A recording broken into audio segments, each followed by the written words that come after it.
Assalamualaikum students. I hope you all are doing great. Welcome to my YouTube channel MDCAT Guidance by Dr. Varut Atthar.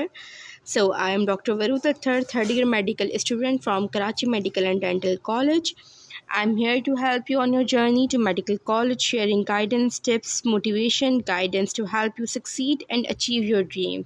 So basically इस channel पर आपको सारी informative videos मिलेंगी, guidance videos मिलेंगी आपको lectures भी मिलेंगे MDCAT से रिलेटेड और एमडीकैट की complete guidance from zero to top आपको सब कुछ इस चैनल पे मिलेगा। ठीक है, so let's start.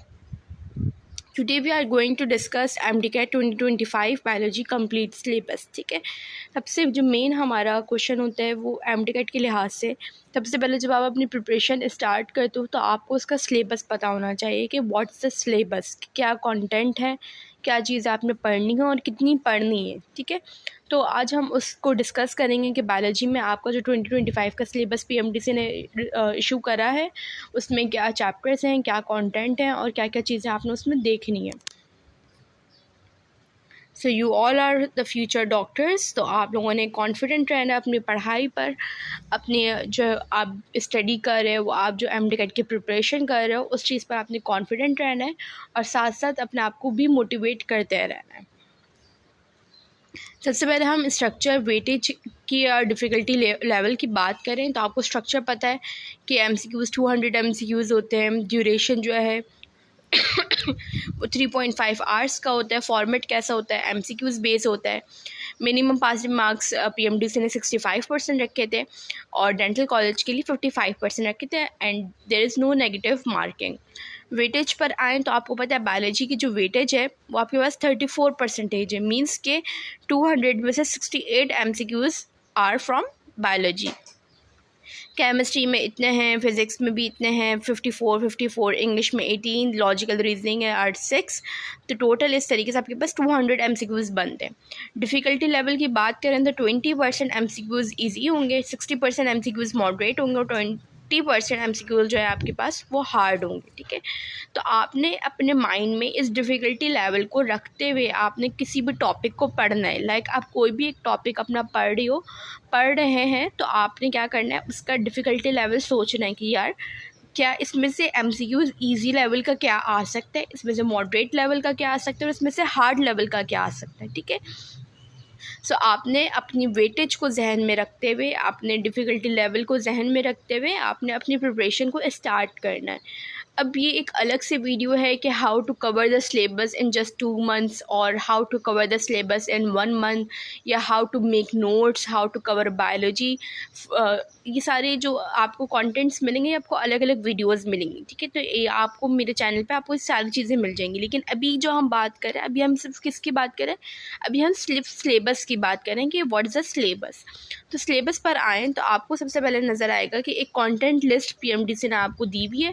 That is 13 chapters total are present, जिसमें बायोडाइवर्सिटी है, bioenergetics, biological molecules, cell structure and function, coordination and control, diversity among animals. Diversity among animals आपको याद आए तो ये चैप्टर आपका किंगडम एनिमेलिया की बात कर रहे हैं। ठीक है, enzymes, evolution, life process in animals and plants, prokaryotes, reproduction, support and movement, variation and genetics, inheritance। ठीक है, तो ये आपके पास कंप्लीट जो है first year second year bio के कंबाइन आपको एक कंटेंट लिस्ट दी हुई है।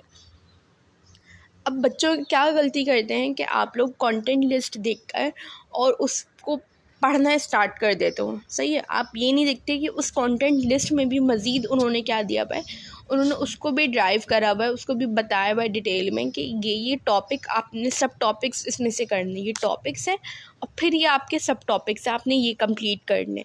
अब हम क्या करते हैं, हम ओवर कॉन्फिडेंट होकर चैप्टर का नाम पढ़ते हैं और हम उसकी तैयारी करना स्टार्ट कर देते हैं उसके अंदर देखे हुए बगैर कि उसके चैप्टर में क्या उन्होंने सब टॉपिक्स दिए हैं, ये क्या इन टॉपिक्स को भी हमने कवर करना। आपने फ़र्ज़ करें पूरा चैप्टर कर लिया लेकिन आप वो सब टॉपिक नहीं कर पाए जो PMDC ने दिया था, तो ये चीज़ आपको क्या हो गया, नेगेटिव पॉइंट की तरफ चला गया। तो ये चीज़ बहुत अच्छी है, मैं अपने स्टूडेंट्स को भी यही कहती हूँ कि आपने सिर्फ इस चीज़ पे रिलाई नहीं करना कि जो 3-4 सब टॉपिक्स दिए मैं आपने सिर्फ उन्हीं को पढ़ना है। चैप्टर का नाम लिखा हुआ है, आपने उस चैप्टर को कंप्लीट पढ़ना है, सही है। ज़ाहिर सी बात है, आपको पता है सिंध बोर्ड है या जो भी है, आप पीएमडीसी जो अपना एमडीकैट पेपर देता है तो उसमें हमेशा कोई ना कोई मसले होते हैं, या तो वो पेपर आउट निकलता है या फिर वो पेपर लीक हो जाता है, रिकंडक्ट हो रहा है, आपको पता है सारे इश्यूज़ ना। तो आपने क्या करना है, अपना कोई नेगेटिव पॉइंट पीएमडीसी को नहीं देना। उन्होंने आपको ये कंटेंट लिस्ट दे दी है, आपने इस कंटेंट लिस्ट को कम्प्लीटली प्रिपेयर करना है, हर एस्पेक्ट से कंप्लीट करना है। इसके एमसीक्यूज़, प्रैक्टिस क्वेश्चंस, इसके जो भी आपको मिले लाइक थ्योरेटिकल क्वेश्चंस हैं या कोई डायग्रामेटिक क्वेश्चंस हैं, वो आपने कंप्लीट करना है। चैप्टर को कंप्लीट बुक से पढ़ना है, ठीक है। लेकिन जो इसके सब टॉपिक्स हैं, आपने उसको देखना है कि पहले वो मेरे सब टॉपिक्स कंप्लीट हो रहे हैं या नहीं हो रहे। अगर आपको लग रहा है कि आपकी लाइक सिंध बोर्ड की बुक है तो आपको लग रहा है कि वो सब टॉपिक आपकी बुक में नहीं है, तो फिर वो आप क्या करेंगे, आप पंजाब बोर्ड या सबसे बेस्ट है बायोलॉजी के लिए फेडरल बोर्ड, आप वो बुक लें और उसको उस टॉपिक को वहाँ से करें, ठीक है। अच्छा, अब जो है आपका पहला चैप्टर है बायोडाइवर्सिटी। इसमें आपने classification of viruses, discovery of viruses, structure of viruses and viral diseases, ये आपने करना है, ठीक है। अब यहाँ पे डिस्कवरी ऑफ वायरस, ये बड़ा छोटा सा टॉपिक है, यहाँ पे आपको बस नाम पता होना चाहिए और जो भी इसकी डिस्कवरी है वो चीज़ें पता हो। क्लासिफिकेशन इसमें मोस्ट इंपॉर्टेंट और स्ट्रक्चर मोस्ट इंपॉर्टेंट है। वायरल डिजीज़ भी वैसे तो इम्पॉर्टेंट है, ठीक है। लेकिन अगेन वही बात, चैप्टर को आपने कंप्लीट करना है, कोई भी चीज़ नहीं छोड़नी है, अपना कोई नेगेटिव पॉइंट नहीं देना, लेकिन इन सब टॉपिक्स को आपने पहले कंप्लीट करना है। अब ये चीज़ मैं आपको एक अलग से डिटेल वीडियो में बताऊंगी कि पढ़ना किस तरीके से। अभी तो हम सिर्फ किसकी बात करें, सिलेबस की, कि सिलेबस है क्या। अब नेक्स्ट वीडियो होगी आपकी कि आपको पढ़ना किस तरीके से, लाइक कि किस तरीके से नोट्स बनाने हैं, क्या आपके जो है चीज़ें होनी चाहिए उसके अंदर, नोट्स के अंदर। ऐसा ना हो कि नोट्स डायरेक्ट सिर्फ आपकी बुक की कॉपी हुई भी हो, कि बुक से आपने बस एज इट इज़ लाइंस लिखी में नहीं, नोट्स बनाने का एक अलग तरीका होता है, ठीक है। तो वो चीज़ें आपको एक अलग से वीडियोज़ में मिलेंगी। लेकिन अगेन वही बात, टॉपिक को सिर्फ सब टॉपिक्स नहीं करने, आपने कंप्लीट चैप्टर करना है ताकि आपका कोई भी क्वेश्चन या कोई भी नेगेटिव पॉइंट पीएमडीसी को नहीं मिले। नेक्स्ट चैप्टर है आपका बायो एनर्जेटिक्स। इसके ये सब टॉपिक्स हैं, ये आप देख सकते हैं कि क्या क्या इसके अंदर इन्होंने सब टॉपिक्स दिए में हैं, सही है। ये आपके यहाँ पे आप इसको देख लेंगे। बायोलॉजिकल मॉलिक्यूल्स में है तो इंट्रोडक्शन है, water, carbohydrate, protein, lipids, conjugated molecules, glycolipids, glycoprotein, जो ये वाली चीज़ें हैं ये आपने देखनी है, ठीक है। अच्छा, अब बच्चे मुझसे सवाल करते हैं कि बायो हम सिर्फ सिंध बोर्ड करें या हम पंजाब बोर्ड, फेडरल बोर्ड सब करें।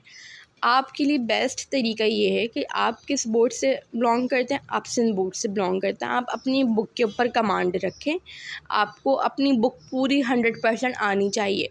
फिर आपको लग रहा है कि आपके पास टाइम है, इफ़ यू हैव टाइम, तो अब आप जो है क्या करें, अब आप दूसरे बोर्ड की बुक देख लें और साथ साथ उसको कंपेयर करके देख लें, सही है। क्योंकि बाज़ दफ़ा ऐसा होता है कि कुछ चीज़ें ऐसी हैं हमारी जो फेडरल बोर्ड में लिखी हुई हैं, सिंध बोर्ड में नहीं लिखी हुई, सही है।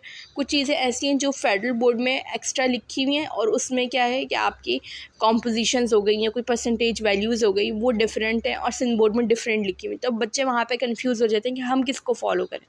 तो आप सिंध बोर्ड के हैं, आप सिंध बोर्ड को फॉलो करेंगे, ठीक है। लेकिन कोई भी ऐसा टॉपिक है जो आपको सिंध बोर्ड से समझ नहीं आ रहा है या आपको लग रहा है कि यार ये इनफ नहीं है, सही है, तो अब आप वहाँ पे कौन से बुक को फॉलो करेंगे, अब आप वहाँ पे फेडरल बोर्ड को फॉलो करेंगी। सेल स्ट्रक्चर एंड फंक्शन, यहाँ पर आपके टॉपिक्स ये सारे सब टॉपिक्स हैं। इसमें जो फ्लूइड मोज़ाइक मॉडल है वो आपने देख लेना है अच्छे से। बाकी nucleus, endoplasmic reticulum, mitochondria, lysosomes और इन सब के फंक्शंस, इनके स्ट्रक्चर्स, जो भी इंपॉर्टेंट बातें हैं वो सब आपने यहाँ पे करनी है। कोऑर्डिनेशन एंड कंट्रोल, ये द मोस्ट इंपॉर्टेंट और मोस्ट फ्रीक्वेंटली आस्क्ड जो भी आपके क्वेश्चंस होते हैं, मैं वाइवा क्वेश्चंस बोलने वाली थी, सॉरी, यहाँ पर जो भी आपके क्वेश्चंस होते हैं वो ज़्यादातर इस चैप्टर में से होते हैं, ठीक है। तो आपने इस चैप्टर को बहुत अच्छे से करना है।